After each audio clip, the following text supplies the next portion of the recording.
Continúa la crisis en la frontera. El presidente ha pedido 3.800 millones de dólares al Congreso para lidiar con lo que ya es realmente algo crítico. Los niños se están yendo a diferentes centros en todo el país. Vamos a tener precisamente una de las personas que se encarga de manejar esta crisis desde el punto de vista humano. Y vamos a tener también una abogada de inmigración aquí que nos va a estar diciendo cuáles son las alternativas legales que tienen estos niños. Por otra parte, Cuba va a imponer medidas aduanales, va a cambiar básicamente toda la manera en que se transporta mercancías hacia la isla, y esto puede afectar no solamente a aquellas personas que llevan mercancías a la isla, conocido como los mulas, sino puede afectar muchísimo más. Vamos a estar analizando este tema y también se nos va a unir en el transcurso del programa Eugenio Yáñez, ese editor de Cuba Análisis. Vamos a estar analizando con él el discurso de Raúl Castro y también cómo es que este desastre económico se puede de alguna manera paliar.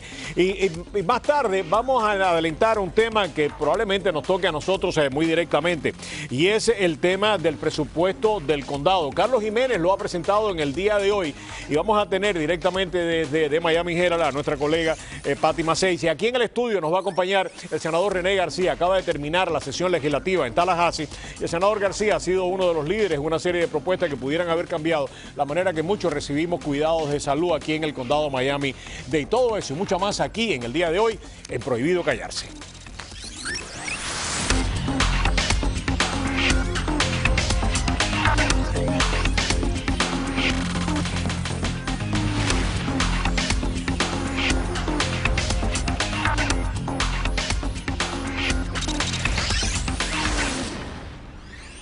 Muy buenas, bienvenidos a Prohibido Callarse. Yo soy Roberto Rodríguez Tejera, senador, bienvenido, gracias por acompañarnos, un verdadero placer. ¿Qué tal? Senador René García, vamos a estar hablando con él en solamente unos segundos de Tallahassee, pero antes de pasar a Tallahassee, que tenemos que básicamente irnos para aquí, para el condado Miami-Dade. El alcalde Jiménez acaba de presentar su presupuesto, bien esperado. Ahí estaba Patti Maceiz, de colega de Miami Herald. Patti, gracias por acompañarnos. ¿Qué pasó? ¿Alguna sorpresa?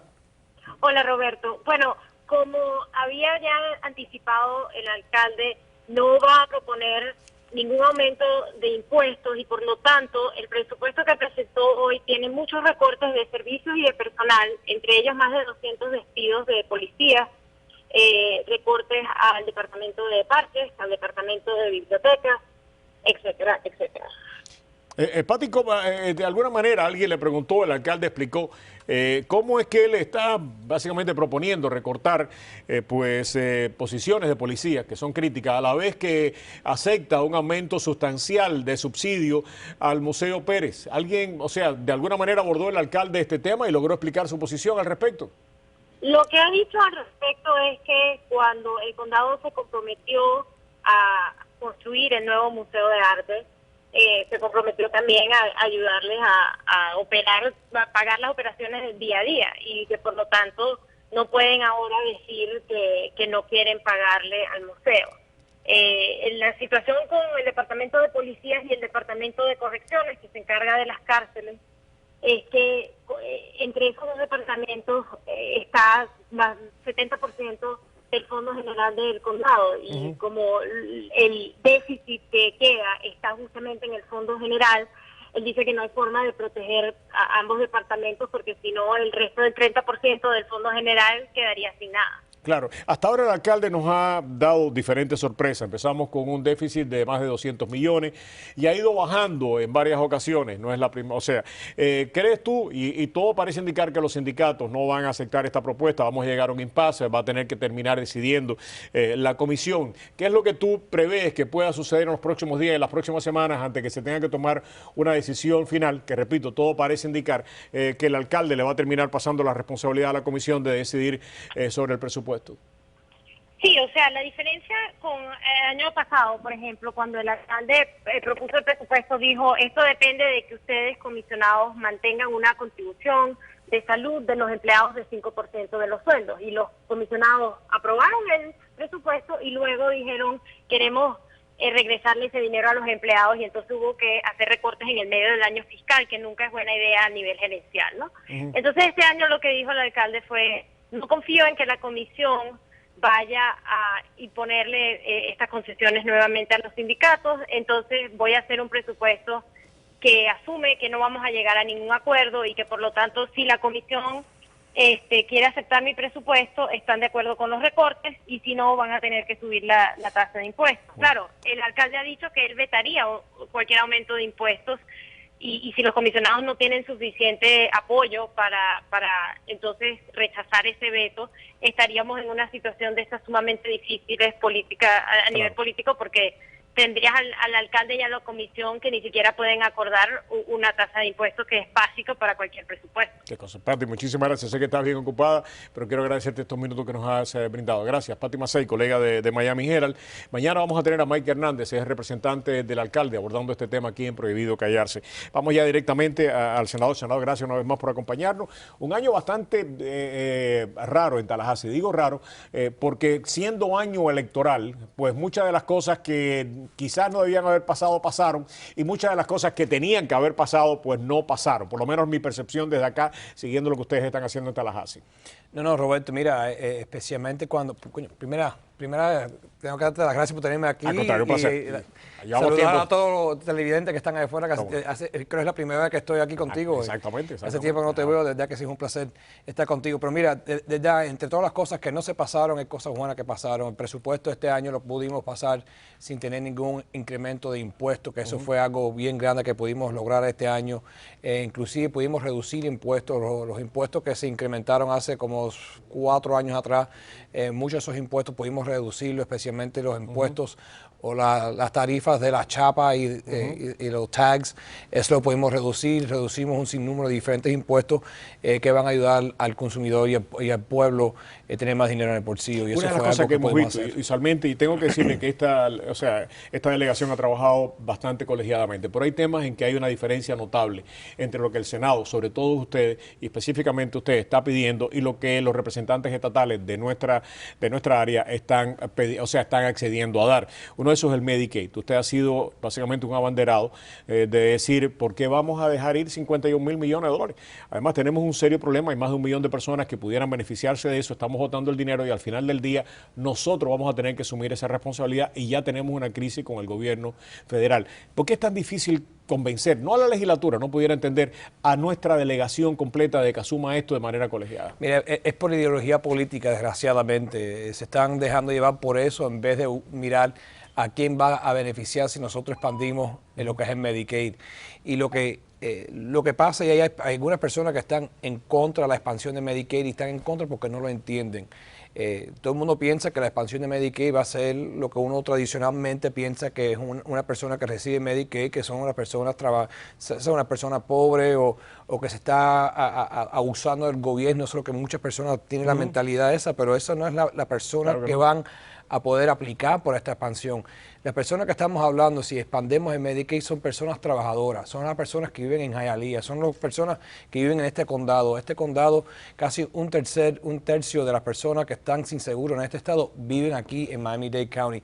¿Cómo que nuestra delegación republicana o demócrata no va a apoyar este proyecto que el Senado aprobó y el gobernador también aprobó, y muchas personas no saben que el gobernador salió a favor de la expansión de Medicaid, porque, como dijiste al principio, son 50 mil millones de dólares que vamos a dejar en la mesa allá en Washington, D.C., para que después se lo lleven a otros estados. Entonces quiere decir que nosotros, tú, yo y todo el mundo que me esté mirando el televisor ahora, le está pagando el seguro y el costo de salud para los otros residentes de otros estados. Y no lo estamos recibiendo nosotros. Y no tiene sentido común. Por eso digo, las personas tienen que involucrarse a hablar con sus representantes estatales, especialmente de la delegación de nosotros, que si la delegación de nosotros cambia su posición, puede ser que nosotros podemos llegar a pasar el Medicaid. Mira, inclusive, ahora cuando se pasó el aumento de Jackson, yo no estaba a favor del aumento de Jackson. ¿Por qué no estaba a favor del aumento de Jackson?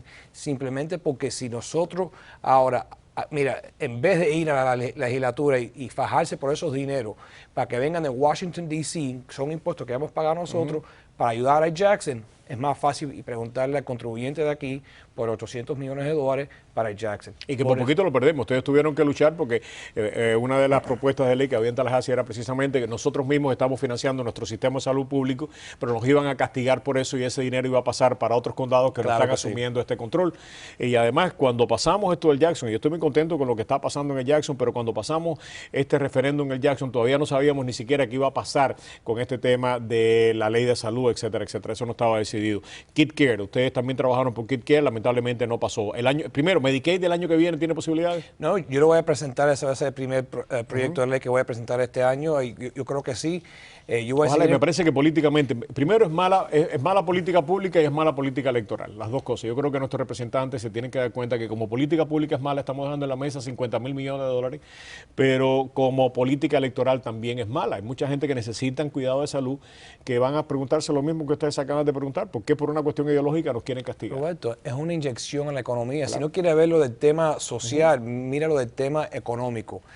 $50,000 millones que le entran a este estado, ¿cuántas personas van a poder tener más trabajo? ¿Cuántas nuevas empresas van a entrar de salud? Oye, ahora con lo que nosotros hemos hecho de transferir la población de Medicaid, que antes estaba que era Medicaid libre, ahora lo transferimos a HMO. Eso ha creado un sinnúmero de trabajos aquí, y eso es lo que hace este dinero. Si tenemos más personas cubiertas, eso va a crear mucho más trabajo, muchas más empresas aquí en este estado. Senador, realmente tengo que felicitar a la delegación, y no solamente hubo, como usted señala, o sea, hay momentos positivos, y entre ellos el Senado trabajó con la Cámara, específicamente con Janet Núñez, representante estatal, para las matrículas de los estudiantes, los Dreamers, lo consiguieron, un éxito tremendo. Lamentablemente no hemos podido conseguir todavía la cuestión de que estos estudiantes tengan licencia de conducir, y yo creo que es un tema pendiente, pero quiero felicitarlos por haber logrado eso, y a la representante Janet Núñez y a ustedes en el Senado también por lograr la cuestión. Janet Núñez y la Cámara de Representantes hay que darle todas las felicitaciones, porque de verdad que tomaron un tema bien candente que se ha tratado. Yo lo presenté un año y no lo pude lograr. Parece que hace falta una mujer que presente un proyecto de ley para que pase. Yo creo que tiene que ser año electoral. Año electoral, eso es lo que es. Pero ella, de verdad, hay que felicitarla. Y es algo que tenía que pasar. Son personas que lucen como nosotros. Estos niños les hace falta tener acceso. Miami-Dade College. ¿Qué pasó con Miami-Dade College? Terminó básicamente bien fea la cuestión. Y lamentablemente un centro de instrucción que ustedes en el Senado respaldaron y vienen respaldando esto considerablemente. Había legisladores que lo estaban respaldando y terminó feo. ¿Qué va a pasar con Miami-Dade College? Porque aparentemente la percepción que hay de algunos representantes estatales es que mientras Eduardo Padrón sea el presidente de Miami-Dade College, aunque el college se caiga, no le van a dar dinero. ¿Eso es realidad? Yo creo que hay un poco de, como se dice en inglés, bad blood. Mala sangre, no sé si se traduce bien entre el presidente y algunos legisladores. Mira, yo creo que estaba bien cerca de aprobarse esa ley, pero yo creo que Eduardo Padrón, conociendo el proceso, yo creo que debiera haber esperado antes de hacer algunos ataques personales, y ahora se convierte en algo bien personal. ¿El año que viene? El año que viene no creo que va a tener posibilidad de pasar, pero hay que ver otras oportunidades. Ojalá, senador, muchísimas gracias. Tiene que regresar, hacía tiempo que usted no estaba por aquí en el estudio nuevo. Cuando tú quieras. Bueno, muchísimas gracias, muy amable. Senador René García, que ha sido realmente un abanderado de esta cuestión del Medicaid con otros miembros del Senado. Nuestra delegación senatorial ha apoyado esto desde el primer momento, lo de Miami-Dade College, lo de KidCare. Ha sido realmente una vanguardia importante en Tallahassee. Lamentablemente, algunos miembros de nuestra de los representantes estatales no han tomado la misma actitud. Ojalá que empecemos a trabajar de manera más colegiada en temas que nos benefician a todos. Senador, muchas gracias. Vamos a Publicidad y regresamos con un tema más cercano para muchos de ustedes, que es lo que está pasando en Cuba en este momento. Publicidad y regresamos aquí en Prohibido Quedarse.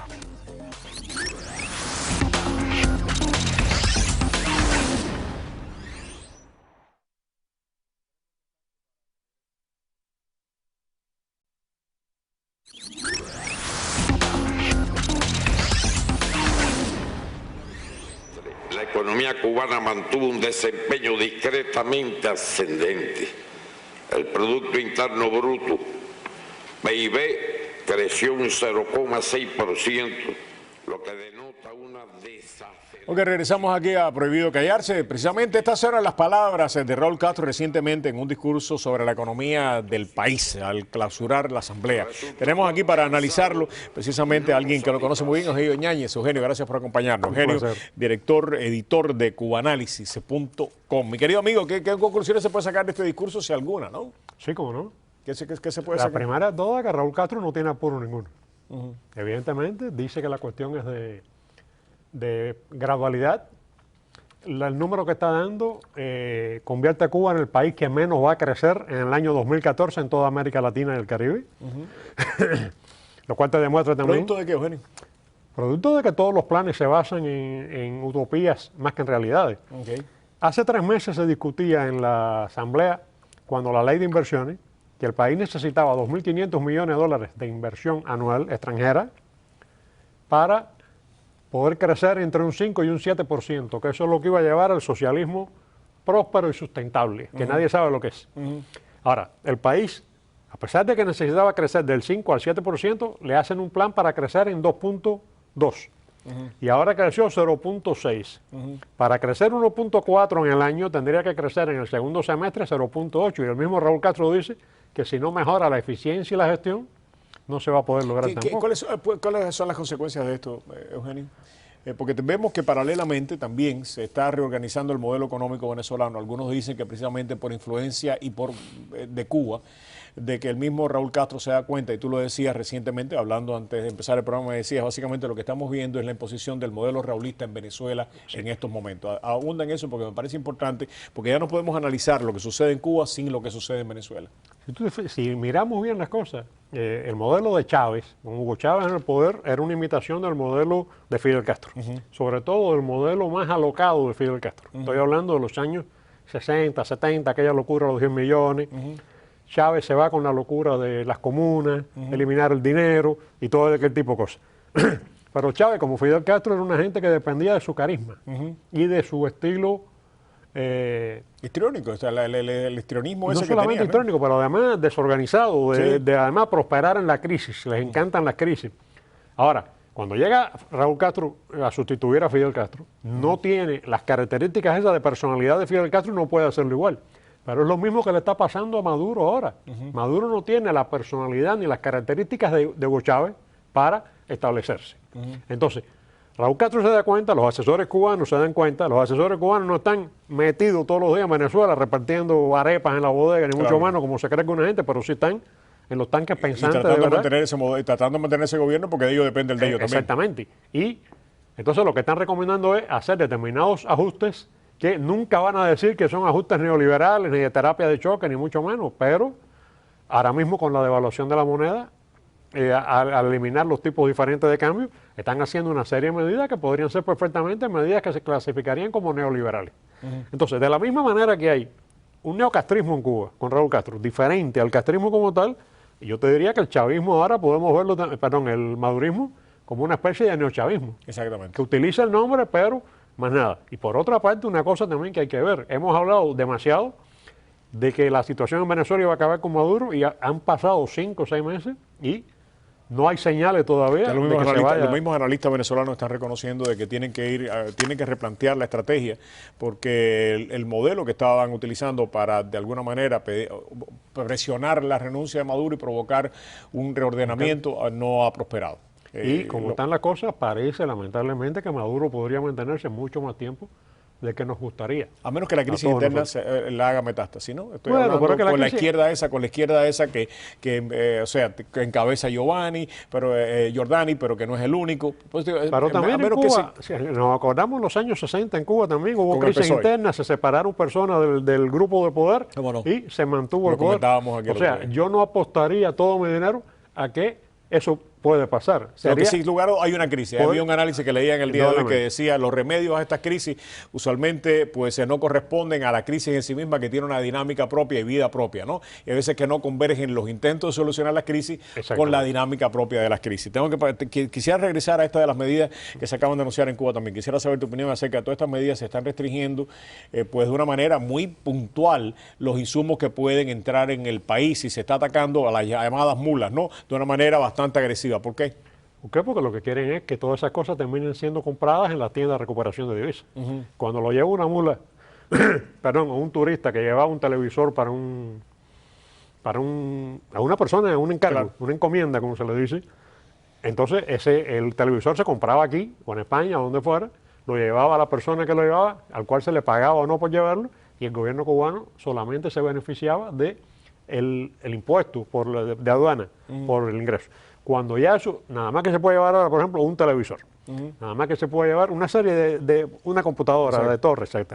Cuando no haya eso, la única manera de tenerlo es comprándolo en la en la tienda de recuperación de divisas, donde el precio está claro que se multiplica por 240%. Wow. Es decir, un televisor que aquí en estos momentos, 32 pulgadas, se consigue ya en menos de $300, en Cuba tienes que pagar 700, $800 por él. Y naturalmente no de las marcas de aquí, sino marcas mucho más Mickey Mouse, hubiéramos dicho. ¿Qué se puede hacer más allá de lo que hemos analizado, el discurso de Raúl? ¿Cuáles pueden ser las consecuencias desde el punto de vista económico? Viene otro problema que ellos le tienen mucho miedo, pero tienen que chocar con él, que es la reunificación monetaria. Y ese probablemente sea el más escabroso de todos. El más escabroso porque además no tienen la información que hace falta, porque todo eso depende de la contabilidad. Claro. Y la contabilidad en Cuba sabemos que no funciona. Yo hablando Che Guevara mañana, le metió un tiro y ahí no ha vuelto a resucitar. Más nunca. Yo hablando con Manolo Mocote esta mañana le decía, mira, suponte que una empresa cualquiera tiene una maquinaria que costó $10,000 hace 3 años. Sí. Si tú lo cambias al precio oficial es 10,000 pesos cubanos, con $10,000. Pues si tú lo cambias al precio de cambio en la cadeca son $250,000 lo que vale la maquinaria. Claro. Pero si tú lo cambias a como se lo cambias al turismo, entonces vale, en vez de 10,000, 100,000. Además, ¿y cómo se establece la depreciación? Allá voy. Eso es lo otro que decía. Entonces, esa maquinaria que hace 3 años costó $10,000, ¿cuánto vale hoy en pesos cubanos? ¿Ya se amortizó? Claro. ¿No se amortizó? ¿Cuánto deprecia cada año? Y es una cosa que no podemos equivocarnos. Eso en Cuba no lo sabe nadie. No porque sean incapaces, no porque haya gente que no sepa hacer contabilidad, sino porque no hay sistemas contables. Cuba es el único país del mundo que tiene una definición surrealista que dice contabilidad no confiable. y es el mismo gobierno. No, lo dice el gobierno, públicamente. Si hay contabilidad no confiable de allá para acá, ¿qué puedes esperar en un mecanismo de dirección de la economía? Entonces, tienen esos problemas. Y sin esos requisitos que tú acabas de mencionar, no se puede poner en orden la casa económica. O sea, no hay manera que tú puedas saber dónde es que estás parado. No, exactamente, tú no sabes exactamente. No. Porque lo otro sería, que no lo pueden hacer, dolarizar la economía absolutamente. Entonces, todo funcionando en dólares. Eso lo puede hacer Ecuador o eso lo puede hacer Panamá, pero Cuba no puede jugar así con los dólares porque... Hasta que no se levanten las restricciones financieras que el gobierno... Exacto, porque en cualquier momento se queda paralizado. Entonces, hay algunos que creen que una vez que se levanten esas restricciones, la única manera de poner en orden el marasmo económico que tiene Cuba es precisamente adoptando el modelo dólar, que es la única manera de poder sanear la economía y empezar a tratar de empezar a respirar nuevamente, porque mientras mantengamos el peso y mantengamos este problema que tenemos, no hay manera que la economía cubana salga a flote. ¿Estás de acuerdo con eso? Sí, absolutamente. Y por otra parte, otras medidas que habría que tomar, no las están tomando. Te pongo por ejemplo. Vuelven a hablar otra vez de la necesidad de disolver Acopio. La empresa de Acopio hay que disolverla hace 40 años. Además, todo parecía indicar que la querían disolver hace mucho. Pero ahora volvieron a hacer un proyecto para disolverla en el futuro. Ajá. Entonces, están haciendo un experimento en Mayabeque y Artemisa, las dos provincias nuevas que dirige el general Leonardo Andoyo, para separar las funciones de gobierno provincial de las funciones de administración provincial. Es decir, siempre el problema de gobierno y empresarial. Ahora le dan un año más de plazo, no se acaban de decidir. Se autorizaron cooperativas no agropecuarias.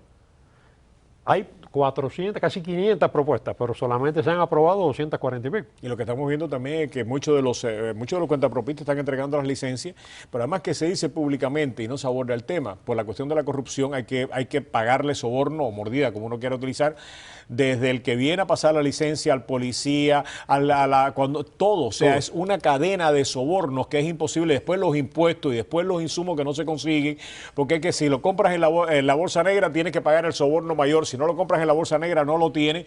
Estoy hablando de cualquier cantidad de cosas, no solamente de comida. Estaba leyendo anoche esto con los ómnibus interprovinciales. Ajá. Para tú comprar el pasaje sin tener que hacer la cola, tienes que poner 25 CUC por arriba del precio del pasaje. Wow. Pero después, cuando ya arranca el ómnibus de Santiago a La Habana o de La Habana a Santiago, en todas las paradas por el camino, los choferes van montando pasajeros. Los montan en Palma Soriano hasta Camagüey, le cobran directamente al pasajero y ese dinero no va para la compañía, eso va para el bolsillo del... Pero entonces además, cuando el ómnibus tiene que parar para almorzar, el ómnibus va a parar en un paladar que ya está de acuerdo con el chofer. Que le dan también su parte. No, pero le dan el almuerzo gratis al chofer. Es una maquinaria infernal, pero así es como funciona. Claro. Y entonces uno dice, bueno, 800,000 militantes del partido, no sé cuántos militantes de la juventud, no sé cuántos secretarios de sindicatos. ¿Quién controla eso? Si nadie puede y sigue la corrupción, más que la corrupción, yo te diría, la palabra exacta es el relajo. Es anarquía.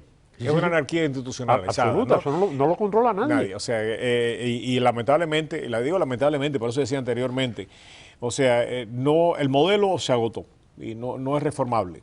No es reformable. Y yo creo que hay muchos economistas cubanos serios, más allá de las posiciones ideológicas, que se dan cuenta que el modelo no es reformable y que lo único que están es chapoteando en el lodo y es como si estuvieran corriendo en una estera. No van a ninguna parte, las medidas son muchísimo más drásticas. Eugenio, te puedes quedar porque quisiera abordar el tema ahora también de las medidas estas que están tomando y quisiera abordarla contigo. Vamos a publicidad y regresamos en solamente unos segundos. Un tema bien importante para muchos de ustedes que están enviando mercancía a Cuba y que no saben ahora qué pueden hacer. Vamos a abordar el tema en unos segundos con Eugenio. Regresamos.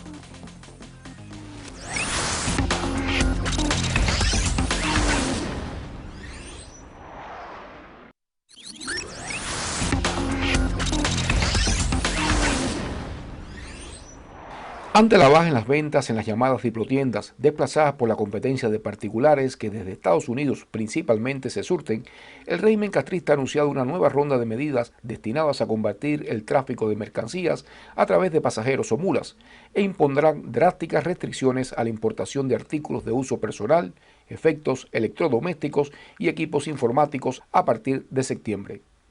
Realmente la economía en Cuba no es una economía que esté buena.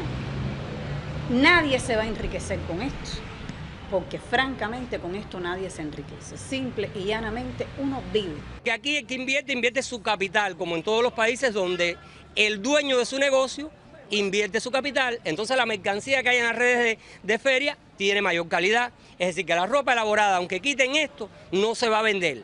¿Qué conlleva con esto? Que las personas que están vendiendo esta ropa y le prohíban que lo siga haciendo, va a ser un gran número de desempleo que va a venir en el país. La resolución 206 del 2014, emitida por la Aduana General de la República el pasado 30 de junio, fija estrictos límites a las importaciones de carácter personal en una variada gama de productos.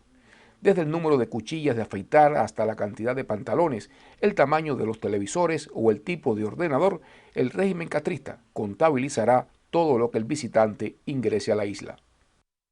Okay, le damos la bienvenida aquí en el estudio pues a Peter Ortega, crítico de arte, ha estado en el pasado con nosotros. Para nosotros es un placer darle la bienvenida. Gracias Peter, por invitarme. Continúa Eugenio con nosotros y en Cuba tenemos a Leonardo Calvo. Leonardo, gracias por acompañarnos, un verdadero placer. Pasamos a ti directamente.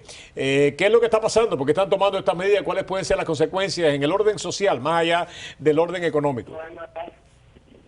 Bueno, un saludo para usted y muchas gracias a ti nuevamente, Roberto, por permitirme comunicar con los televidentes. Bueno, esto es un paso más en la dinámica tradicional y normal del Estado cubano de tratar de resolver su incapacidad, su ineficiencia y los traumas que crea el monopolio hegemonista que está en la esencia de su propia estructura a partir de las restricciones, las represiones y tratar de ahogar la iniciativa y la capacidad que se ha demostrado la sociedad cubana y el pueblo cubano. El gobierno cubano como comerciante hegemónico ha demostrado ser totalmente ineficiente, totalmente ineficaz. Los precios son exorbitantes, no hay una correspondencia entre el poder adquisitivo y los precios, la calidad de las ofertas son terribles y realmente no se satisfacen las demandas. Pero el gobierno cubano, la única solución que parece tener a la mano es reprimir la capacidad y la iniciativa de los ciudadanos cubanos de poder avanzar de manera económica, aún enfrentando las enormes restricciones que el sistema implica. Y estas medidas son un paso más. Lo mismo sucedió con las llamadas perchas o los comerciantes de ropa, que al ver los hegemonistas del comercio en Cuba, que sus producciones y sus ofertas terribles e impresentables estaban siendo totalmente desplazadas, lo que hicieron fue fácilmente vender el sofá y quitar, como la fábula del marido engañado, y quitar a la competencia. Y esto más de eso mismo. Exactamente. Leonardo, muchas gracias. Leonardo Calvo directamente, queríamos saber su opinión directamente desde la isla. Continuamos aquí en el estudio con Peter. Peter, tú llegaste recientemente de la isla, ¿no? Y tú estabas realmente, o sea, en una esfera diferente, crítico de arte, tú te movías precisamente en ese mundo donde la gente dice, bueno, ahí hay diferencias, ¿no? ¿Cómo impacta todo esto al pueblo común? O sea, desde el punto de vista social, no desde el punto de vista económico. Porque la gente está cansada de creer que va a cambiar la cosa y de pronto le dicen, no, mi amigo, nuevamente usted tiene que empezar a correr la carrera desde la meta y la meta la pone más lejos. Bueno, como yo veo este fenómeno es de la siguiente manera. El poder está haciendo todos estos cambios o estas supuestas aperturas económicas, eso ya lo sabemos, no porque les interese tanto el bienestar popular, sino para mantener la hegemonía. Eso es claro, ¿no? Pero al mismo tiempo ellos saben que eso puede ser su espada de Damocles, porque para que una sociedad civil pueda agenciar un cambio, lo primero que tiene que tener es independencia del gobierno, y esa independencia en primer lugar es económica, es financiera. Entonces ellos saben que eso tiene que tener un límite, porque si esa sociedad civil que está haciendo pequeños negocios crece demasiado, pues puede adquirir esa independencia económica que no cabe duda de que cuando un individuo tiene dinero en el bolsillo se siente más valiente para enfrentar una dictadura que cuando no tiene ni un kilo ni nada que comer. Se siente más débil. Y entonces, disculpa que te interrumpa, yo creo que el poder está haciendo los cambios, pero a la vez teme que esos cambios se le viren en su contra como la espada de Damocles. Y por otra parte, lo que no estoy tan seguro es que la sociedad, el pueblo, la gente, eso que tú me preguntas, ¿están conscientes de este análisis que yo estoy haciendo? No. La gente, desgraciadamente, en Cuba vive en una burbuja que solo están pensando en el zapato que se van a poner y en el plato de comida que se van a comer. Hoy. Sí, hoy. Pero no están pensando en el mañana, ni en un proyecto de nación, ni en un proyecto que salve el futuro del país. No están pensando en nada. Lo que están pensando es en irse de Cuba o en buscarse un turista que le resuelva el problema. Es duro, pero es así. O sea, la juventud, sobre todo, que es en el sector en el que yo me desenvuelvo, no están pensando cómo agenciar un cambio en Cuba. Esa es la oposición, que es muy minoritaria y que tampoco tiene mucho impacto en la sociedad en general. Bueno, cada vez que alguien habla de que Cuba y Venezuela, leí un análisis, que están yéndose al modelo chino, ¿no? Apertura económica, pero represión política. Esto no tiene nada que ver ni con el modelo chino ni con nada. Esto no tiene que ver con nada. Si esto no es un modelo, es que no hay un modelo, que es lo más. Si acaso un modelo del barrio chino de La Habana. Sí, sí. Pero hay una cosa que sí quería destacar. Yo no creo que estén viviendo una burbuja. Están viviendo una situación tan depauperada a propósito que lo ha puesto el gobierno así, que no les da oportunidad entonces para pensar en más nada. Por miedo también a veces. No, por miedo no.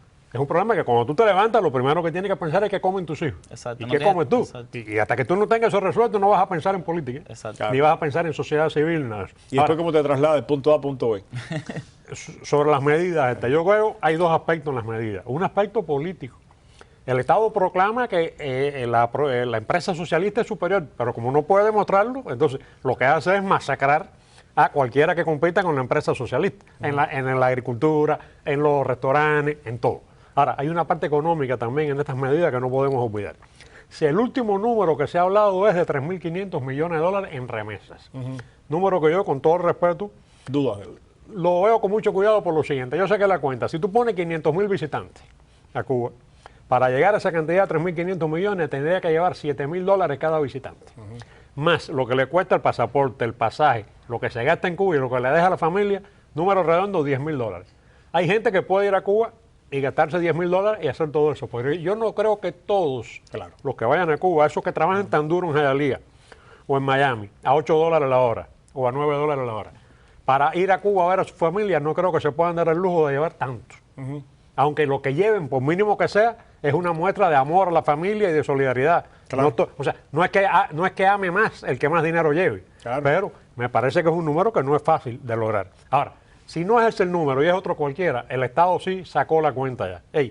Todo ese dinero, ¿por qué? Tiene que irse a través de las mulas, a través de la mafia Miami, a través de los gusanos de Miami. Si esto podemos controlarlo nosotros. No lo pueden comprar aquí, lo compran en Panamá, lo compran en cualquiera. Lo han tratado de hacer desde hace muchísimo tiempo, ¿no? Y siguen insistiendo. Y yo creo que otra cosa interesante de esto es que esto evidencia una vez más que cualquier cambio que haya en Cuba va a ser siempre circunstancial, coyuntural, nunca va a tener un matiz de permanencia, siempre va a ser muy incierto, porque está condicionado por los caprichos de los centros hegemónicos, no está condicionado por un estudio de las verdaderas expectativas y utopías de la gente, no está condicionado por un estudio de las verdaderas necesidades de la población y deseos, sino condicionados por de una manera muy vertical y centralizada por determinados caprichos de los centros hegemónicos. Y eso es grave, ¿no? Porque de pronto sabes que se pueden dar 6 pasos adelante y 10 atrás. Pero no lo vea como ha pasado siempre. O sea, no, es algo que ellos tienen muy bien estudiado maquiavélicamente, por supuesto, para mantenerse en el poder.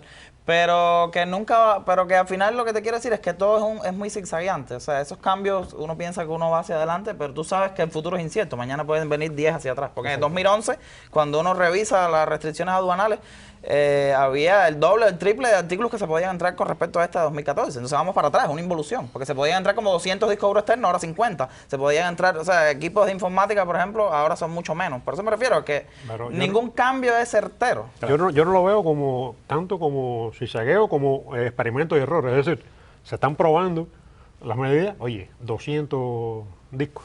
Si dejamos nada más 50, los otros 150 hay que comprarlos. ¿Dónde lo van a comprar? En la tienda recaudadora de divisas. Es decir, todas esas cosas se van haciendo porque hay una cosa que es cierto, las medidas... ¿Y quién va a pagar Miami? Hombre, naturalmente. No, pero te quiero decir, hoy son 50, mañana pueden volver a decir 200. O 25, no importa, lo que quiero decir no hay un proyecto tampoco serio. No, pero no es que se levante uno mañana con una cosa en la cabeza y por eso cambia, no. Todo eso se va estudiando, cuánto dinero está entrando, cuánto dinero está saliendo, cuánto dinero hace falta. Eso lo manejan los militares. Eso no lo manejan 4 burócratas de una empresa de pan y dulce en un municipio. Y esos militares no sabrán hacer otra cosa, pero esos números y esos planes sí lo tienen muy clarito, porque además todos esos militares que están en eso, que no son los tiratiros de Angola ni de Etiopía, estudiaron en Europa, en Francia, en Inglaterra. Lo único que tú señalabas anteriormente, yo creo que todos podemos coincidir, lo que pasa es que el modelo económico está en dependencia de una supervivencia política, que cada día se ve más difícil. Muchísimas gracias, Eugenio, muchísimas gracias, Peter. A todos los dos, un placer tenerlo acá en el programa. Regresamos con un tema candente, ¿no? Inmigración. El presidente acaba de pedir casi 4.000 millones de dólares. Hay algunos que dicen de que hay que cambiar las leyes para poder cerrar la frontera, que mientras las leyes vigentes estén, no hay solución a este problema. Vamos a abordar este tema con la doctora Carla Lammers cuando regresemos aquí en Prohibido Callar.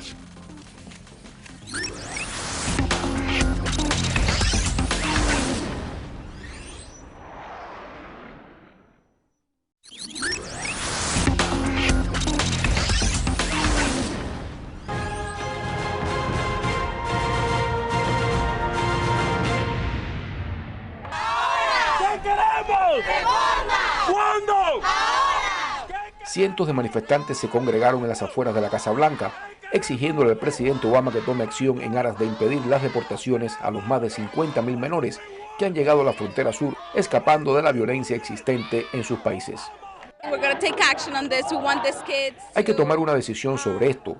Queremos que estos niños se reúnan con sus padres porque a eso vinieron aquí. Ellos no tienen culpa. Algunos de ellos ni siquiera saben lo que está pasando. Ellos no saben qué hacer. Simplemente decidieron llegar hasta aquí, expresaba esta joven manifestante. ¡Obama, escucha! ¡Estamos en la lucha! Con carteles que decían que era ilegal la deportación de estos menores, antes de ser presentados ante un juez de inmigración, los manifestantes le expresaban al presidente su deseo de que estos niños pudieran reunirse con sus padres.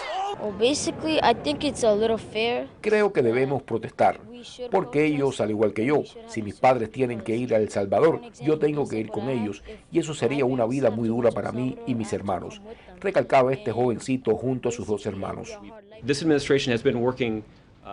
Más tarde, el secretario de prensa de la Casa Blanca manifestaba que era poco probable que la mayoría de los menores pudieran recibir una ayuda humanitaria, ya que no existe base legal para permanecer en el país.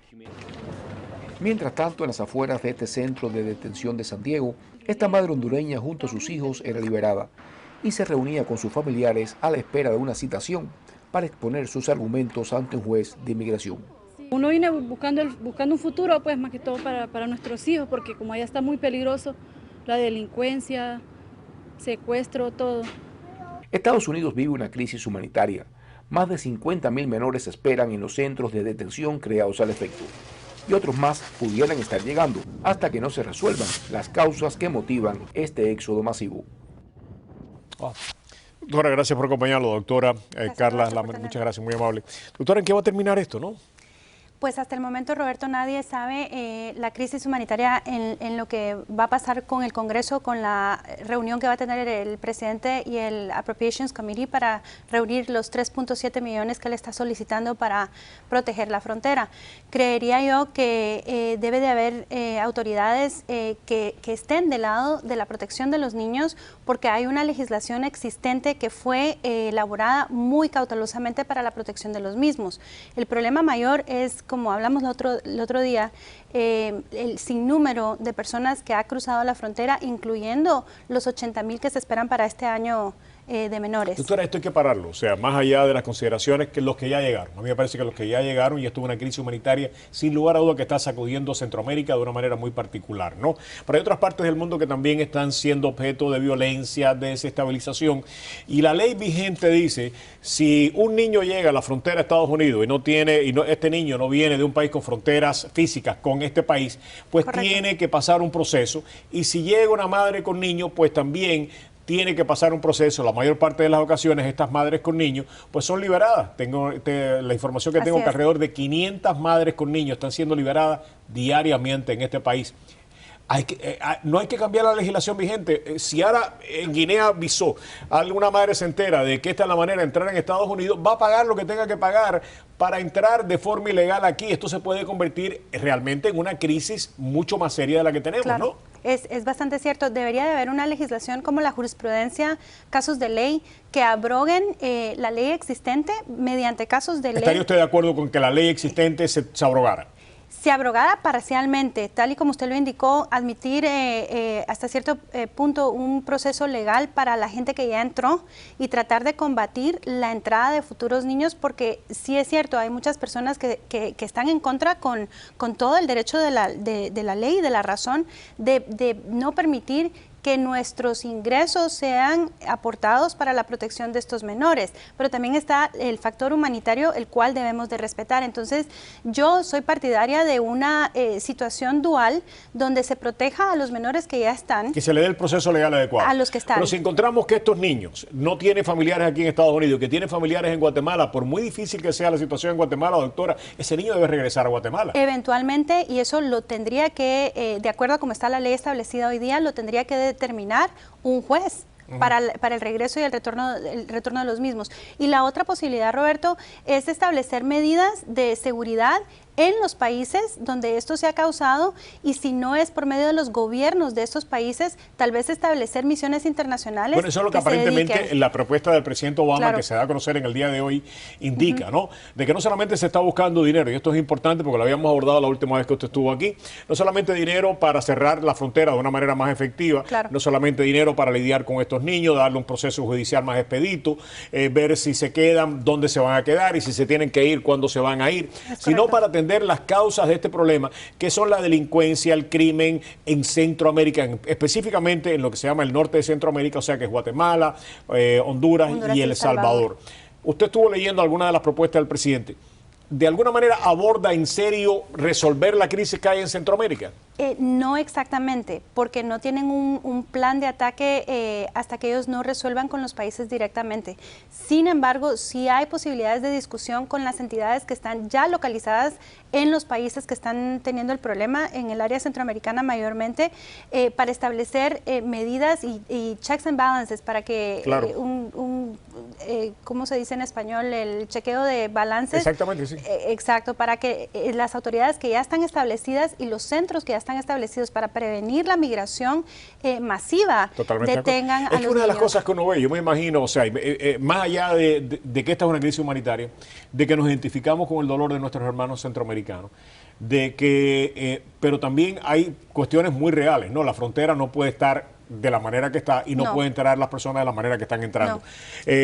¿Por qué México? Yo tengo que hacer una salvedad. La doctora es abogada en Guatemala, es abogada aquí en los Estados Unidos de Migración, ha estado en Guatemala recientemente, ha visto esto de primera mano, por eso es que podemos confiar en su juicio de una manera muy particular. ¿Por qué México está dejando pasar a estos niños de la manera que los está dejando pasar? Porque una cosa es las organizaciones criminales mexicanas, que hay mucha gente que dicen que están atrás de esta inmigración masiva para distraer recursos en la frontera hacia los lugares donde están entrando los niños, y ellos están entrando toneladas de droga por la frontera. Eso es cierto. Es cierto. Pero cuando vemos los trenes estos niños vienen encaramados arriba de los vagones de los trenes. ¿Por qué México, si lo está viendo, no cierra también su frontera sur? Yo también pienso que es un problema económico, un problema de falta de recursos y la asignación de recursos del Doctora, Estado mexicano. No es corrupción en México, perdone que le tengo que llamar como es, no es corrupción en México, que básicamente, y además no es una manera de México pasarle la cuenta a Estados Unidos por no haber, por no haber logrado una ley de inmigración. No es una manera de México presionar a los Estados Unidos y decirle, ustedes no tienen ley de inmigración, este es su problema. Básicamente es un punto de presión porque en realidad están culpando a los Estados Unidos por no fortalecer la frontera de la manera en que debería de estar fortalecida. Yo soy partidaria del refuerzo de la frontera. Y la otra cuestión... Y la frontera mexicana también, y ponerle presión a los mexicanos y decirle, venga acá, mi querido amigo, usted, esto no es aceptable, sí, y no debe ser aceptable. Es cierto. Y la otra, el factor muy importante que yo creo que está actuando de una manera paralela a lo que está pasando es la falta de comunicación, porque en los países centroamericanos lo que se está escuchando es que cuando los niños van a la Corte de Inmigración o cuando ellos salen de los centros de detención se les está dando un papel. Este papel está siendo mal interpretado y el significativo del documento es simple y llanamente la resolución de las autoridades de ICE para que ellos se presenten a una Corte de Inmigración futura y posterior, pero no es un permiso para que se queden. Claro. Y eso es el rumor que se está regando en las fronteras de los países centroamericanos y por eso es la consecuencia de la migración masiva, porque si hay 10,000, 20,000, 80,000 personas que se dan cuenta que los Estados Unidos están dando permisos, lo cual no lo es, y lo repito porque no lo es simple y llanamente la orden del Departamento de ICE para pasar el caso a que se procese ante un juez de inmigración. Lo más triste de todo este caso es que ahora, lamentablemente, en vez de buscar soluciones, lo que estamos buscando es culpables. Correcto. O sea, los republicanos están tratando de culpar al presidente de lo que está sucediendo porque firmó la ley de los Dreamers hace un tiempo, sí. 2 años. Y los demócratas dicen, pues ustedes no haber pasado una ley de inmigración integral, tenemos esta crisis. Y lamentablemente, en vez de buscar soluciones, esto de buscar culpables en Estados Unidos se está convirtiendo en la práctica diaria de los dos partidos. Y lo que nos estamos asumiendo la responsabilidad de esta inhabilidad de nuestros políticos de resolver problemas somos nosotros. Que en algún momento va a haber que decirles realmente, si ustedes están aquí para seguir discutiendo ustedes y no para resolver problemas, lo mejor que podemos hacer es cesantearlos a todos, no a algunos, a todos. Porque es una crisis seria y no estamos encontrando soluciones. Doctor, muchísimas gracias. Muy amable por venir. Ojalá que la presión de todos ustedes a nuestros políticos los obligue a actuar y no a seguirse culpando los unos a los otros. Lamentablemente nosotros básicamente ya somos parte de esto, ¿no? Y hacemos lo mismo, culpamos a los demás en vez de tratar de buscar soluciones. Vamos a policiar, la que busca soluciones, la doctora Mari Reyes. Doctora, bienvenida al programa como siempre, gracias por acompañarnos, adelante. Gracias. Sí, yo soy Mari Reyes, abogada de bancarrota, y yo los quiero ayudar. Yo he tenido miles de casos aquí en la sur de la Florida. Con más de 15 años de experiencia, yo quiero ayudarle ahora a su familia. Usted lo puede llamar para esa primera consulta gratis para ver cuáles son los detalles en una ley de bancarrota que le puede ayudar a usted. Si usted se siente agotado, si no puedes más con la deuda, si te tienes las llamadas loco, es hora de pensar de una bancarrota. La ley de bancarrota va a ayudarte con diferentes clases de deudas. Y recuérdese, con la primera consulta gratis no tienes nada que perder. Vamos a hablar, vamos a sentarnos y vamos a hablar de exactamente cuáles son las cosas que podemos hacer en la ley de bancarrota para ayudar a su familia. Yo tengo clientes que me llegan que ni saben que cosas como carros que están demasiado alto de pago mensual o casas que las mensualidades también están muy altas se pueden reducir. Sí, hay diferentes cosas que se pueden hacer. Yo sé que hay muchas personas en la calle que te dicen que va a pasar esto o no va a pasar lo otro, pero sépalo que con mi oficina vas a oír yo mismo, de una abogada, y te va a explicar qué cosas se pueden hacer en la ley de bancarrota. Llámanos hoy para esa primera consulta que le acabo de explicar al 305-476-1900. Yo soy Mari Reyes, abogada de bancarrota, y los quiero ayudar. De nuevo, esos 15 años de experiencia quiero usarlos para el beneficio de su familia. Llámanos hoy y hablaremos. Gracias.